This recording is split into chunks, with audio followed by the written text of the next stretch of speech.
ఇదే నేను వెళ్ళాల్సిన ట్రైన్. నేను ఎక్కకుండానే వెళ్ళిపోతుంది. వీడు ట్రైన్ మిస్ అయిపోయాడు అనుకుంటున్నారు కదా, అస్సలు కాదు. వెయిటింగ్ లిస్ట్ ఉందని క్యాన్సిల్ చేశారు. ఇప్పుడు టాస్క్ ఏంటంటే ఆ ట్రైన్ కంటే ముందు విజయవాడ రీచ్ అవ్వాలి, అది కూడా మన బడ్జెట్లో. ఇదే నా బైక్. మేమిద్దరం కలిసి ఆల్మోస్ట్ 9000 కిలోమీటర్స్ తిరిగాం లాస్ట్ 3 monthsలో. ఈ వీడియో చూడండి.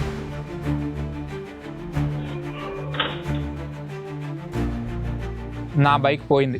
ఇప్పుడు ఫ్లైట్ తప్ప వేరే ఆప్షన్ లేదు. ఆన్లైన్ ఓపెన్ చేసి ఇక్కడ నుండి చీపెస్ట్ ఫ్లైట్స్ ఎక్కడికి ఉన్నాయని చేస్తే ఉంది. సో వెళ్ళిపోతున్నా. ఆ ఫ్లైట్ టికెట్ ఎక్కడికి బుక్ చేశాను తెలుసా? ఇదే 21 ప్లాట్ఫామ్. ట్రైన్ వచ్చి రెడీగా ఉంది. ఏం రైడ్ మళ్ళీ ట్రైన్ అంటున్నాడు అనుకుంటున్నారా? ఏం జరిగింది? ఏం జరుగుతోంది? ఏం జరగబోతోంది? నాకిప్పుడే తెలియాలి. తెలిసి తీరాలి. కూల్ బాబాయ్, కూల్. కంగారు పడుకు. ఫస్ట్ నుండి మొత్తం స్టార్ట్ చేద్దాం. హలో చితాస్, ఏం మూమెంట్. ఈ వీడియోలో అగర్తలా నుండి విజయవాడ వెళ్దాం. అగర్తలా నుండి విజయవాడకి ఒకే ఒక ట్రైన్ ఉంది, అది కూడా వారానికి ఒక్క రోజే ఉంది. ఆ ట్రైన్ బుక్ చేశాను. కాకపోతే దరిద్రం ప్రకారం వెయిటింగ్ లిస్ట్ ఉందని క్యాన్సిల్ చేశారు. ఇప్పుడు ఫ్లైట్ తప్ప వేరే ఆప్షన్ లేదు. ఎందుకంటే ట్రైన్ కోసం వెయిట్ చేస్తే మళ్ళీ 1 week వెయిట్ చేయాలి. లేకపోతే ఇక్కడ నుండి గోవాటి వెళ్ళాలి, గోవాటి నుండి సిలిగురి. బాబా. సో ఆన్లైన్ ఓపెన్ చేసి ఇక్కడ నుండి చీపెస్ట్ ఫ్లైట్స్ ఎక్కడికి ఉన్నాయని చూస్తే కలకత్తా కానీ ఉంది. సో కలకత్తా వెళ్ళిపోతున్నా. Train ticket 4000. సో అది రిఫండ్ వచ్చేసింది. Flight ticket 4000. సో ప్రస్తుతానికి అయితే కలకత్తా వెళ్ళాలి. కలకత్తాలో ఎక్కడ ఉంటాం, ఏం చేస్తాం, ఎన్ని రోజులు ఉంటాం, నో ఐడియా. మేజర్ ఇష్యూ అంటే నా దగ్గర ఒక పార్సిల్ ఉంది. ఆ పార్సిల్ నేను ట్రైన్లో అయితే తీసుకువెళ్ళగలను, అదే ఫ్లైట్లో అయితే అస్సలు కుదరదు. అంత పెద్ద పార్సిల్ ఏంటో మీరే వెళ్ళి చూసిరండి. ఈ లోపు నేను బయలుదేరి ఎయిర్పోర్ట్కి వెళ్తాను. ఎయిర్పోర్ట్లో కలుద్దాం. ఇదే ఆ పార్సిల్, నా బైక్. మేమిద్దరం కలిసి ఆల్మోస్ట్ 9000 కిలోమీటర్స్ తిరిగాం లాస్ట్ 3 monthsలో. ఇది ఉందనే ధైర్యంతో ఎలాంటి రోడ్లోకైనా వెళ్ళిపోయేవాడిని. కనీసం రోడ్లు లేకపోతే ఆటల్లో కూడా తీసుకెళ్ళింది. ఎక్కడ కనీసం బండి ఆగిపోవడం కానీ, ప్రాబ్లం రావడం కానీ, అట్లీస్ట్ పంచర్ అవడం కానీ ఏమీ లేదు. కాకపోతే దీనికే కొన్ని డ్యామేజెస్ జరిగినాయి. కనిపిస్తుంది కదా ఈ సైడ్ అంతా. బండి ఏం పడిపోలేదు, ఒక చోట పార్క్ చేస్తే వాళ్ళు ఇరిపేశారు. ఇవి అవి నన్ను చాలా ప్లేస్లకి తిప్పి చాలా మెమరీస్ క్రియేట్ చేయించింది. జనరల్గా ఫస్ట్ బైక్ అంటే అందరికీ చాలా మంచి ఎమోషనల్ బాండింగ్ ఉంటుంది కదా, నాకు కూడా అంతే. దీంతో నా లోస్ చూసింది, నా హైస్ చూసింది, అని నాతో పాటు ఇప్పుడు ట్రావెల్ చేస్తాను. దీంట్లో ఎంత పర్సనల్ బాండింగ్ ఉంటుందంటే ఇది నా డార్లింగ్. ఈ వీడియో చూడండి.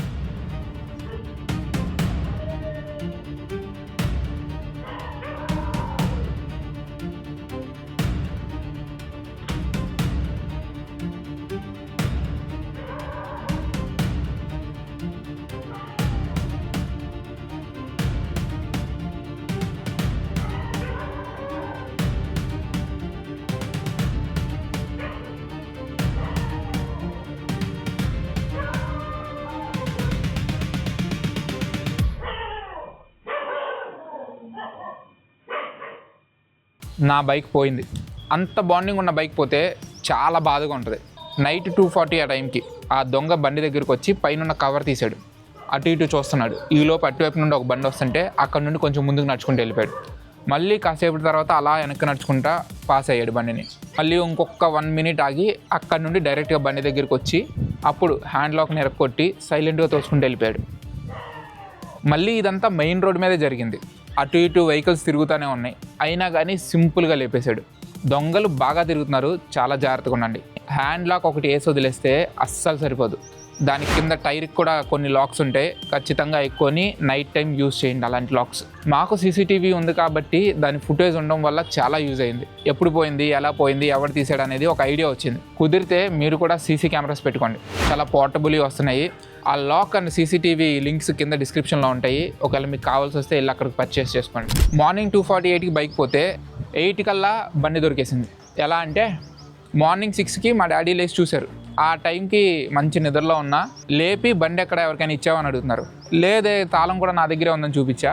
అప్పుడు మా డాడీ చెప్పారు బండి పోయిందని. సడన్గా నిద్ర మొత్తం అంతా దెబ్బకు పోయింది. బయటకు వచ్చి చూసా, బైక్ లేదు. వెంటనే సీసీటీవీ కెమెరాస్ ఓపెన్ చేసి దాంట్లో ఏ టైంకి పోయింది, ఎలా పోయిందని చూశాను. వెంటనే ఆ వీడియోని నా లోకల్ ఫ్రెండ్స్ అందరికీ షేర్ చేశాను. అందులో నా ఫ్రెండ్ ఒకరికి షేర్ చేస్తే వాడు వాళ్ళ ఫ్రెండ్స్ అందరికీ షేర్ చేశారు. అందులో ఒక కామన్ ఫ్రెండ్ ఆ దొంగను గుర్తుపెట్టాడు అనమాట. వెంటనే ఆ దొంగ ఇంటి దగ్గరికి వెళ్ళి, అరే రాత్రి ఆ బండి తీసావు, ఎక్కడుందో మర్యాద చెప్పంటే, ఆడు నాకు తెలియదు, అసలు నేనేం తీయలేదు, నైట్ ఇక్కడే పడుకుని ఉన్నాను, ఆ కబుర్రు అని చెప్తున్నాడంట. వెంటనే ఈ వీడియో చూపించగానే ఆడికి దొరికిపోయామని అర్థమైపోయి ఒక ప్లేస్లో బండి ఉందని చెప్పాడు. వెంటనే నా ఫ్రెండ్ గారు ఫోన్ చేసి ఆ బైక్కి తీసుకుని వచ్చేసి ఒక ప్లేస్ దగ్గర బండి దొరికింది అన్నాడు. వెంటనే వెళ్తే అక్కడ ఉంది బండి. వెళ్ళి వెంటనే తెచ్చేసుకున్నా.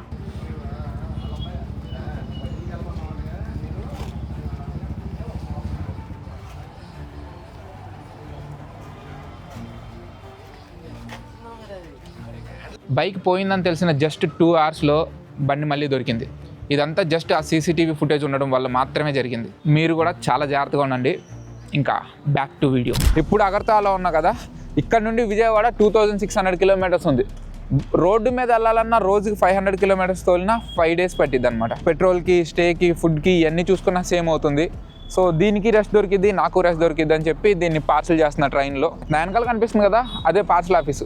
వెళ్ళి అసలు పార్సల్ వేయడానికి ప్రాసెస్ ఏంటి చూద్దాం. దీన్ని పార్సల్ వేద్దాం. ఇప్పుడే పార్సల్ వేయడం అయిపోయింది. పెట్రోల్ మొత్తం తీసేసి దానిపైన అట్ట ముక్కలు పెట్టి దానికి మంచిగా ప్యాకింగ్ చేశారు. అండ్ అక్కడికి వెళ్ళిన తర్వాత ఒక ఫామ్ ఫిలప్ చేయాలి. ఫామ్ ఫిలప్ చేసి డీటెయిల్స్ అన్ని ఇచ్చిన తర్వాత మొత్తం ప్రాసెస్ అంతా అయిపోద్ది.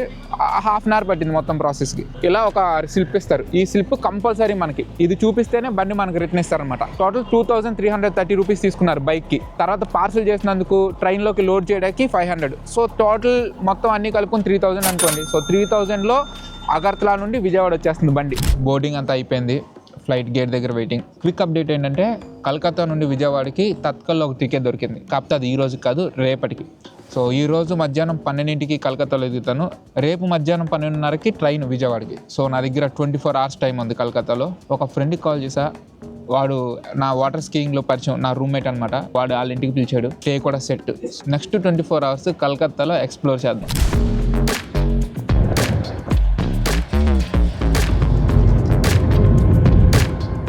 అగర్తలా నుండి ఒక ఫ్లైట్, 2 మెట్రోలు, ఒక బస్సు తీసుకున్న తర్వాత ఫైనల్గా మా ఫ్రెండ్ ప్లేస్కి వచ్చేసాను. ఇది వాళ్ళ ఇల్లు అనమాట. సో ఇక్కడికి వచ్చిన తర్వాత మంచిగా భోజనం చేసి ఫుల్గా రెస్ట్ తీసుకున్నాం. ఇప్పుడు బయలుదేరి బయటికి వెళ్తున్నాం. నా ఫ్రెండ్ని మీకు పరిచయం చేయలేదు కదా, మీట్ షాగ్నిక్. హలో.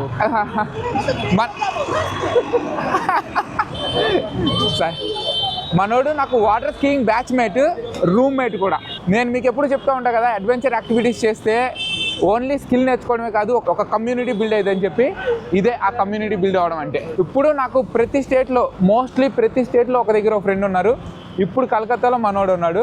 మామూలుగానే కలకత్తాలో ఫుడ్ చాలా ఫేమస్. ఇప్పుడు టోలీ చౌక్ అనే ఏరియాలో స్ట్రీట్ ఫుడ్ ఫేమస్ అని చెప్పి తీసుకొచ్చాడు. మనోడు పుట్టినప్పుడు దగ్గర నుండి ఇక్కడే ఉన్నాడు. ఇక్కడ కలకత్తాలో ప్రతి అణువను బాగా తెలుసు. What we're having today? We are gonna have puchka. Puchka. That is one of the specialty of Calcutta. Okay. So you will come to know the difference between puchka and golgappa. అది నాకు కూడా బాగా తెలుసుకోవాలని ఉంది. మన పానీపూరికి వీళ్ళ పుచ్కాకి ఏంటి డిఫరెంట్ అని చెప్పి. నేను ఎప్పుడు పానీపూరియే బెస్ట్ అనుకునేవాడిని. మనోడు కలిసిన తర్వాత ఏం చెప్పాడంటే, నువ్వు కలకత్తా వస్తే తినాల్సింది ఒకటి పుచ్కా. అది తింటే నువ్వు పానీపూరి మర్చిపోతావు అన్నాడు. ఇప్పుడు వెళ్ళి ట్రై చేస్తాం అదేంటో. ఫైనల్లీ ఆ పుచ్కా స్టాల్ దగ్గర తీసుకొచ్చాడు. మనోడు చిన్నప్పటి నుండి ఇక్కడే తింటున్నాడంట. ట్రై చేసి చూద్దాం. ఫస్ట్ టైం ట్రై చేస్తున్నాం. మా టర్న్ వచ్చింది. ఇందాక నుండి వెయిట్ చేస్తున్నాం. ఫైనల్గా ఇప్పుడు పుచ్కా. చేర్స్. పర్ఫెక్ట్. అదిరిపోయింది. యాక్చువల్గా ఏం చేస్తున్నాడంటే, మనకి మసాలా అంటే బఠానీ మసాలా ఉంటుంది కదా, దాన్ని వేసేస్తారు కదా. ఇక్కడ అలా కాదు, ఆలుతో చేస్తున్నారు. మసాలాస్ అన్నీ వేసి ఎప్పటికప్పుడు ఫ్రెష్గా కలుపుతున్నాడు అనమాట. సో పొయ్యితో సంబంధమే లేదు, ఉడకపెట్టిన బంగాళదుంపలతో చేస్తున్నాడు. అండ్ వీళ్ళ పూరి కూడా చాలా పెద్దగా ఉన్నాయి. వాటర్ మసాలా కానీ అన్నీ చాలా డిఫరెన్స్. పానీపూరికి దీనికి సంబంధమే లేదు. వచ్చి 10 నిమిషాల నుంచి ఉంటే ఇప్పుడు ఇచ్చారు. టేస్ట్ మాత్రం అల్టిమేట్ ఉంది. మనోడు చెప్తున్నాడు ఫస్ట్ వీళ్ళ నాన్నగారు చేసేవాళ్ళంట, తర్వాత ఈయన చేస్తున్నాడు అంట. ఇప్పుడు బహుత్ వచ్చాయి. ఎంత బాగున్నాయంటే వరుసగా 5 ప్లేట్లు తిన్నా. ప్లేట్ 10 రూపాయలే, 4 వస్తాయి. So next We are going to have baked rasgulla. Baked rasgulla. ఇక్కడ స్వీట్స్ కూడా చాలా ఫేమస్. సో ఇప్పుడు వెళ్ళి స్వీట్స్ ట్రై చేద్దాం. ఇదే ఆ స్వీట్ షాప్. సో ఇక్కడ బేక్డ్ రసగుల్లా ఫేమస్. రసగుల్లా చాలాసార్లు తిన్నా కానీ బేక్డ్ రసగుల్లా తింటాం ఇదే ఫస్ట్ టైం. ఇలా ఉంది. దాన్ని ఏం చేశారంటే, మామూలు మన రసగుల్లా ఉంటుంది కదా, దానిపైన కొంచెం క్రీమ్ వేసి ఓవెన్లో పెట్టి బేక్ చేసి ఉంచారు. లోపలైతే ఇలా ఉంది. చూస్తా కదిరిపోయింది. ట్రై చేద్దాం. Crazy taste bro. అదిరిపోయింది. ఇది మంచి వేడిగా. ఆహా. దీంతో పాటు ఇచ్చింది ఇది మలాయ్. మామూలుగా లేదు ఇది. వెనకాల కనిపిస్తున్నాయి కదా, అక్కడికి వెళ్ళి ఏది బాగుంటుందో చెప్పంటున్నా. మనోడు చూస్ చేస్తున్నాడు. సో ఇప్పుడు రెండో స్వీట్ తీసుకొచ్చా. ఇది గులాబ్ జామున్, కాకపోతే డ్రై వర్షన్ గులాబ్ జామున్ అనమాట. జనరల్గా మనకి పాకంలో ముంచి ఉంటాయి కదా, ఇది ట్రై చేద్దాం. ఓహో, జస్ట్ ఓపెన్ చేయగానే లోపలంతా ఫుల్ జ్యూసీ, పైకి మాత్రం చూస్తాక ఫుల్ డ్రైగా ఉంది, లోపలంతా మామూలుగా లేదు. డిఫరెంట్ గులాబ్ జామున్ టేస్ట్ ఇది. ఇప్పుడు దాకా డ్రైగా ఉన్నది, ఆ జ్యూసీగా అద్దిరిపోయింది అసలు. రసగుల్లా, అచ్చా okay, give me one rasgulla. ఇక్కడ రసగుల్లా ఉన్నాయి, ఇంత పెద్ద పెద్దగా ఉన్నాయి. ఇది రసగుల్లా. కలకత్తాలో ఏదైనా స్వీట్ చాలా ఫేమస్ అంటే అది ఇదే, రసగుల్లా. ఆహా, ఇక్కడ చూడండి, జస్ట్ కట్ చేయడా కోసం ఇలా నొక్కుతుంటే దీంట్లో ఏంటి ఫుల్ జ్యూస్ బయటకు వచ్చేస్తుంది. అలా బయటకు వచ్చింది, ఒక్క నిమిషం ఇలా పెడితే మొత్తం ఫిల్ చేసుకుంటుంది. లోపల ఇలా ఉంది. స్వీట్స్లో బెంగాలీ వాళ్ళని కొట్టేవాళ్ళే లేరు. ఇక్కడే ఉంటే అన్ని స్వీట్లో కూడా ట్రై చేసుకుంటూ వెళ్ళిపోతాను నేను. టేస్ట్ అయితే ఒక్కొక్క స్వీటు ఒక్కొక్క రకంగా మామూలుగా లేదు. Best sweets bro. ఈ ప్లేస్కి మనోడు కాలేజ్ టైంలో వచ్చేవాడంట. ఇక్కడ ఇంకొక ఫేమస్ థింగ్ ఏమన్నా ఉందంటే అది ఇవి కలకత్తా రోల్స్ అని చెప్పి చాలా ఫేమస్. ఇది మటన్ కబాబ్ రోలు, ఇది ఫ్రెష్ పరోటా. దీన్ని చేసి ఎర్రగా ఆయిల్ మీద కాల్చి తర్వాత మటన్ కబాబ్ ఒకటి తీసుకుని ప్యాన్ మీద ఆనియన్స్ ఇవన్నీ వేసి మంచిగా ఫ్రై చేసి రోల్ చేసి ఇచ్చాడు. సో ట్రై చేసి చూద్దాం. ఆయిల్ కొంచెం ఎక్కువ ఉంది కానీ టేస్ట్ మాత్రం అద్భుతమైన ఉంటుంది. ఆ మటన్ కబాబ్ టేస్ట్ రోటీతో అల్టిమేట్ ఉంది. చాలా వేడివేడిగా ఉంది. ఫుల్ డీప్ ఫ్రై చేశారు కదా, ఆయిల్ అంతా లోపల పట్టేసి ఆయిల్ కాలుతుంది నాలుగు మీద. మనోడు చెప్తున్నాడు వాళ్ళ కాలేజ్ టైంలో ఈ రెస్టారెంట్కి వచ్చి ఇదే రోజు తినేవాళ్ళంట. అండ్ ఇందాక స్వీట్స్ ఎక్కువ తిన్నాం కదా, అందుకే హాట్ తినిపిస్తున్నాను నీతో అని చెప్తున్నాడు. మనోడు ఉండడం వల్ల కలకత్తాలో లోకల్లో ఏమైతే మంచి మంచి ఫుడ్స్ ఎక్కడెక్కడ దొరుకుతాయో ఆ పర్టికులర్ ప్లేసెస్కి వెళ్ళి ట్రై చేస్తున్నాను. మనోడికి అసలు తెలుగు అర్థం కాదు. టీ టైం అనమాట. Cheers bro. మట్కా చాయ్. అంత తిన్న తర్వాత చాయ్ తాగాల్సిందే. చాయ్లందు మట్కా చాయ్ వేరేయా. ఆహా, మట్టి దాంట్లో తాగుతుంటే ఖచ్చితంగా మట్టి టేస్ట్ వచ్చింది కదా, అదిరిపోద్ది ఆ టేస్ట్. చాలా డిఫరెంట్గా ఉంటుంది. వీళ్ళ కప్పు కూడా చాలా డిఫరెంట్గా ఉంది. చాలా పద్ధతిగా లైన్లో ఒకరి తర్వాత ఒకరు నుంచున్నారు. ఏంటి అని అడిగితే ఆటోల కోసం వెయిటింగ్ అంట, బస్సుల కోసం కూడా కాదు, ఆటోల కోసం. ఇక్కడ చూడండి, ఈ చివరి నుండి ఆ చివరి వరకు మొత్తం లైన్లో నుంచుని ఉన్నారు జస్ట్ ఒక ఆటో కోసం. ఒక ఆటో వస్తే నలుగురు ఎక్కుతారు అంతే. ఆ నలుగురు తర్వాత ఇదిగో ఇలా ఆటో వస్తుంది, ఎక్కించుకుని వెళ్తుంది. అండ్ ఇక్కడ కూడా చూడండి, పోలీసులు లేరు, ఎవ్వరు లేరు, అలా లైన్లో నుంచుని క్లియర్గా ఒకళ్ళ వెనకాల ఒకళ్ళు నుంచుని ఉన్నారు. ఇక్కడ బస్సులు చాలా తక్కువ ఉంటాయి అనమాట, అందుకని చెప్పి ఆటోల కోసం అలా నుంచుంటున్నారు. ఒక్క ఆటోలో నలుగురే ఎక్కుతున్నారు. ఆ ఆటో ఫిల్ అయ్యి వెళ్ళిపోతుంది, ఇంకొక ఆటో వచ్చేదాకా వెయిట్ చేస్తున్నారు అనమాట. ఇప్పుడు ఇక్కడ నుంచి ర్యాపిడోస్ బుక్ చేసాం అనమాట, వస్తున్నారు. నాకు ఒక బైక్, మనోడికి ఒక బైక్, సపరేట్గా వెళ్తున్నాం. నా బండి ఇప్పుడు వచ్చేస్తుంది, మనోడిది అయితే ఇంకో 10 minutes పట్టిందంట. నేను వెళ్ళి అక్కడ వెయిట్ చేయాలి. ఇప్పుడు వచ్చేసింది. If we wait for auto, we gonna reach tomorrow. Okay, A side pay బస్సులు చూడండి ఎంత ఫుల్గా వెళ్తాయి. నీకు మన బండి వచ్చేసింది. Okay, let's go. ఓటీపీ नहीं चाहिए? 7745. 4 kilometers అంత వెళ్ళాలి అంతే, సేమ్ స్ట్రైట్ రోడ్లో. ఆటోలు దొరక్క 15 నిమిషాల నుంచున్న తర్వాత బుక్ చేసాం. నాకు ర్యాపిడో యాప్ లేదు. ఆ ర్యాపిడో యాప్ డౌన్లోడ్ చేసుకుని బుక్ చేసి వచ్చేపాటికే ఇంకొక 10 minutes పట్టింది. ఇక్కడ ట్రాన్స్పోర్టేషన్ దారుణంగా ఉంది. మన ఓన్ బైక్ ఉంటేనే బయటకు వచ్చినప్పుడు చూసుకోవచ్చు. మనోడికి ఆల్రెడీ కార్ ఉంది, కాకపోతే ఈ ట్రాఫిక్లో పార్కింగ్ ఇవన్నీ చాలా ఇబ్బంది అని చెప్పి ఇలా ఆటోల్లో వచ్చాం. ఆటోలు అస్సం చేసినాయి. ట్రాఫిక్ కూడా గట్టిగానే ఉంది. 3.5 kilometers వెళ్ళాలి, 12 minutesలో వెళ్తున్నాం. ఇక్కడ మేజర్ పెద్ద ఏరియాస్కి అయితే మెట్రో కనెక్టివిటీ ఉంది, కానీ మెయిన్ సెంటర్స్ కొంచెం లోపలికి వెళ్ళాలంటే మెట్రో కనెక్టివిటీ చాలా పూర్ ఉంది ఇక్కడ. ఇప్పుడు దాన్ని ఎక్స్టెండ్ చేస్తున్నారనమాట. చాలా చల్లగా ఉంది, మొత్తం ఫాగ్ పట్టేసి ట్రాఫిక్ కూడా బీపచ్చంగా ఉంది. ఎక్కడికక్కడ ట్రాఫిక్ జామ్లు ఉన్నాయి. ఇక్కడ వెనక కూర్చునే వాళ్ళు కూడా హెల్మెట్ పెట్టుకోవడం కంపల్సరీ అంట. పెట్టుకోకపోతే పోలీసులు ఆపి ఫైన్ వేస్తారంట. సిటీ అంతా మంచి కలర్ఫుల్గా రంగులుగా సందడిగా ఉంది. తీసుకొచ్చి ఈ ప్లేస్లో దింపేశారు. చుట్టుపక్కల ఫుల్ గోల. ఏంటో బంగ్లాలో చెప్తున్నారు, నాకు ఒక ముక్క అర్థం కావట్లేదు. మనోడి కోసం వెయిటింగ్. మనోడు ఇక్కడ లోకల్ కాబట్టి అక్కడ ఫుల్ రష్ ఉందని చెప్పి ఒక ర్యాపిడో బుక్ చేసి ఒక 4 kilometers ముందుకు రప్పించి వేరే జంక్షన్ దగ్గర ఖాళీ ఉన్న ఆటో స్టాండ్ దగ్గరికి దింపించి అక్కడ ఇంకో ఆటో తీసుకున్నాం. సో ఇది లోకల్ వాళ్ళు మనతో పాటు ఉంటే వచ్చే బెనిఫిట్స్. లేకపోతే అక్కడ లైన్లో నుంచునో అక్కడ ఇంకో కిరాయి తీసుకుని ఆటో తీసుకుని ఎక్కువ రేట్ ఇవ్వడం ఏదో జరిగేది. ఫైనల్గా అంతా తిరిగిన తర్వాత టాటా ఏస్లో ఎక్కి ఇంటికి వెళ్తున్నాం. అండ్ బయట ఇంకేమైనా తిందామని ట్రై చేద్దామని అంటే లేదు ఆల్రెడీ ఇంట్లో డిన్నర్ ప్రిపేర్ చేస్తారు, ఇంటికి వెళ్ళి తినాలని చెప్పి బయట రోటీస్ ఒకటి తీసుకున్నాం. తందూరి రోటీస్ అనమాట, చాలా డిఫరెంట్గా చేస్తున్నారు. సో యాక్చువల్గా ప్యాన్ మీద వేసి చేస్తారు కదా, వీళ్ళు ప్యాన్ మీద వేసి ప్యాన్ తిప్పేసి పొయ్యి మీద డైరెక్ట్గా రోటీ కాలుస్తున్నారు. సో ఆ రోటీస్ తీసుకుని ఇప్పుడు ఇంటికి వెళ్తున్నాం. సో ఇంటికి ఉత్తి చేతులతో వెళ్తే బాగోదు అని చెప్పి నేను కొన్ని స్వీట్స్ తీసుకున్నా వాళ్ళ మమ్మీ వాళ్ళకి ఇవ్వడానికి. ఇప్పుడు ఇంటికి వెళ్ళి మళ్ళీ డిన్నర్ చేయాలి.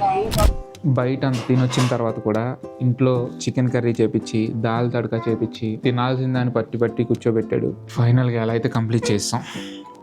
ఫుడ్ మాత్రం ఇంట్లో ఫుడ్ కదా, తిని చాలా రోజులైంది. లాస్ట్ 3 monthsగా రోడ్డు మీద తిరుగుతున్నాం కదా, హోమ్ ఫుడ్ తిని చాలా రోజులైంది. అండ్ ఇంకొక స్పెషల్ ఐటమ్ ఏంటంటే పాయసం. క్యారెట్తో పాయసం చేశారు, మామూలుగా లేదు. ఇదైతే టైం తింటున్నా క్యారెట్ పాయసాన్ని పాయస్ అంటారంటే ఇక్కడ. చాలా డిఫరెంట్గా చాలా బాగుంది. మనోడి దగ్గర ఒక పెద్ద వయలిన్ ఉంది, మనోడు వయలిన్ బాగా వాయిస్తాడనమాట. వయలిన్ బాబా. వా, ఇది మనోడి వయలిన్.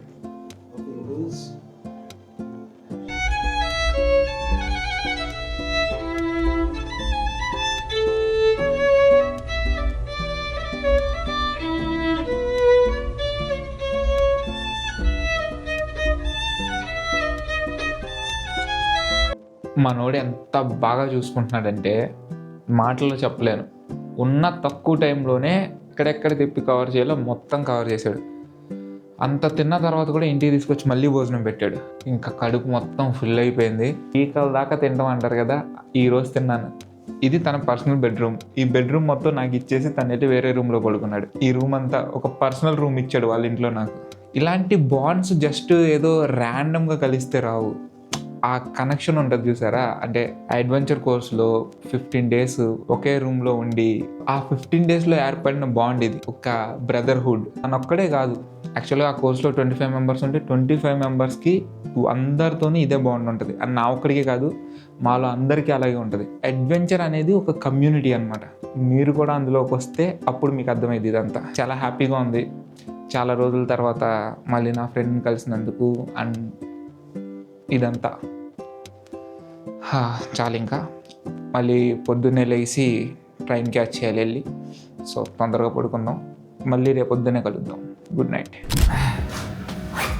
ఇప్పుడే ప్యాకింగ్ అయిపోయింది, ట్రైన్ టైంకి ఉంది. Let's go. ఇప్పుడే హైదరా రైల్వే స్టేషన్ రీచ్ అయిపోయా. నా ఫ్రెండ్ వాళ్ళ డాడీ వచ్చి డ్రాప్ చేసి వెళ్ళారు. Okay bro, thank you so much. Bye, see you again. Okay, thank you so much.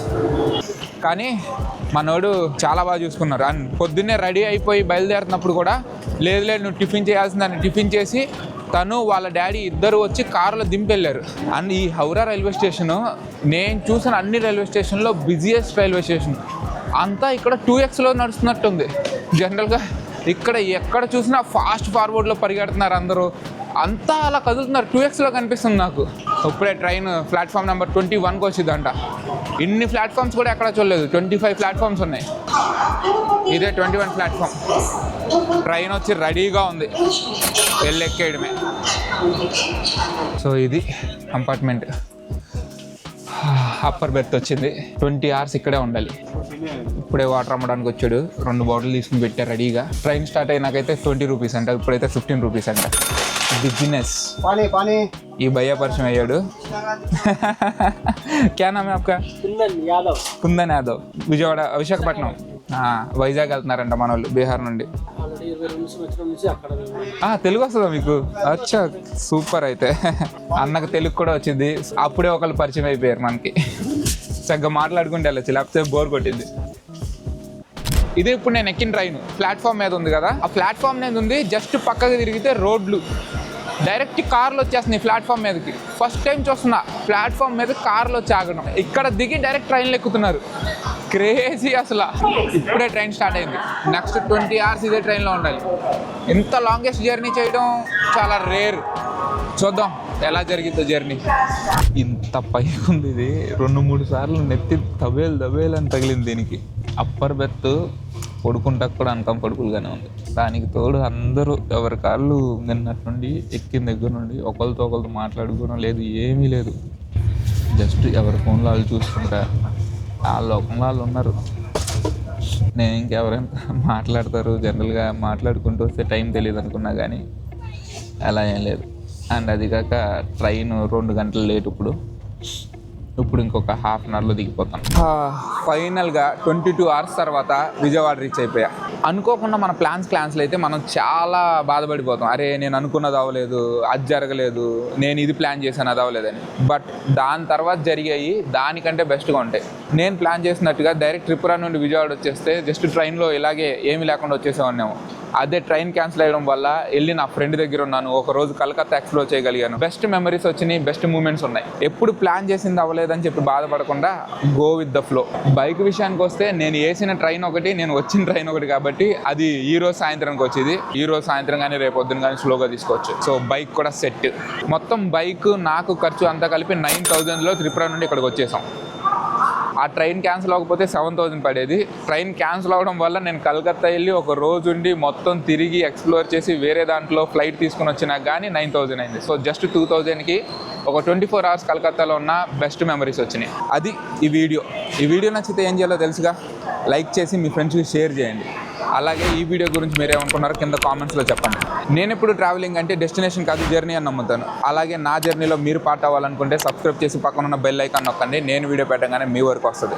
మణిపూర్లో నా కళ్ళ ముందు ఒక లైవ్ బాంబ్ బ్లాస్ట్ జరిగింది. ఆ వీడియో చూడాలనుకుంటే ఇక్కడ క్లిక్ చేయండి. అంటే వీసా పాస్పోర్ట్ లేకుండా ఇల్లీగల్ వేలో మయన్మార్ వెళ్ళి ఒక రోజు ఉండి రిటర్న్ అయ్యాం. ఆ వీడియో చూడాలనుకుంటే ఇక్కడ క్లిక్ చేయండి. నేను మళ్ళీ మిమ్మల్ని కొత్త వీడియోతో నెక్స్ట్ సాటర్డే కలుస్తాను. Bye. Hungry cheetah, hungry for adventure, hungry for travel, hungry for exploring. Always on a hunt. Stay hungry.